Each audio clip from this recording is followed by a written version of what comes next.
మీరు పరిశుద్ధాత్మ వ్యక్తి కాదు శక్తి మాత్రమే అని నమ్ముతారంట కదా, నిజమేనా? హ్మ్. అన్నా, లేఖనాలు ఏం చెప్తాయో మేము అదే నమ్ముతాం. యేసుక్రీస్తు యోహాను సువార్త 14 అధ్యాయంలో పరిశుద్ధాత్మ గురించి పరిచయం చేసేటప్పుడు పరిశుద్ధాత్మను అది అంటూ మాట్లాడాడు. ఆహా. గ్రీక్ బైబిల్లో అక్కడ న్యూట్రల్ జెండర్ను ఉపయోగించారు. కానీ తెలుగులో తర్జుమా చేసేటప్పుడు అది అని ఉన్న చోట ఆయన అతడు అని తప్పుగా తర్జుమా చేశారు. నిజానికి పరిశుద్ధాత్మ ఒక శక్తి మాత్రమే. గాలి, కరెంటు ఎలాగో పరిశుద్ధాత్మ కూడా అంతే. ఆహా, నీ గ్రీక్ కూడా వచ్చండి. ఏదో పర్లేదన్నా. ఆహా. గ్రీకు గ్రామర్లో చిన్నపిల్లలను కూడా అది అనే సంబోధిస్తారు. అంటే చిన్నపిల్లల వ్యక్తులు కాదంటావా? గ్రీకు గ్రామర్లో దెయ్యాలను కూడా అది అనే సంబోధిస్తారు. అంత మాత్రాన సాతాను ఇతర దెయ్యాలు వ్యక్తులు కాదంటావా? దెయ్యాలు కూడా గాలి, కరెంట్ లాంటి శక్తులని అంటావా? అన్నా, గ్రీకు భాషలో అది అని వాడమన్నంత మాత్రాన పదార్థం లేక శక్తి అని నిర్ణయం చేసుకోకూడదు. సందర్భాన్ని బట్టి అర్థం మారుతూ ఉంటుంది. ఎఫెసీ 4:30లో పరిశుద్ధాత్ముడు దుఃఖపడతాడని రాయబడింది. శక్తికి దుఃఖం ఉంటుందా?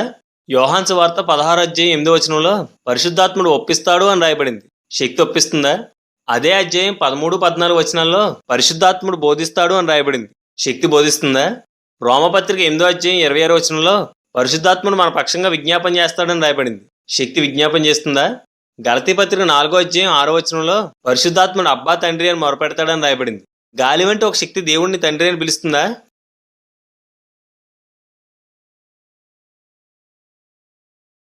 ఎవరికి గ్రీక్ తెలియదు కదా అని ఇష్టం వచ్చినట్లు బోధించకండి. పరిశుద్ధాత్ముడు ఒక శక్తి కలిగిన వ్యక్తి. బైబిలు యెహోవాను మహిమా స్వరూపి అంటుంది, యేసుక్రీస్తుని మహిమా స్వరూపి అంటుంది, పరిశుద్ధాత్మను కూడా మహిమా స్వరూపి అంటుంది. ఆయన దేవుని యొక్క మూడో ప్రత్యక్షత. నువ్వు వాక్యాన్ని సరిగ్గా పరిశీలించకుండా పరిశుద్ధాత్మకు వ్యతిరేకంగా మాట్లాడుతున్నావు. ఒకసారి మత్తయి సువార్త 12 అధ్యాయం 31, 32 వచ్చిన చదువు.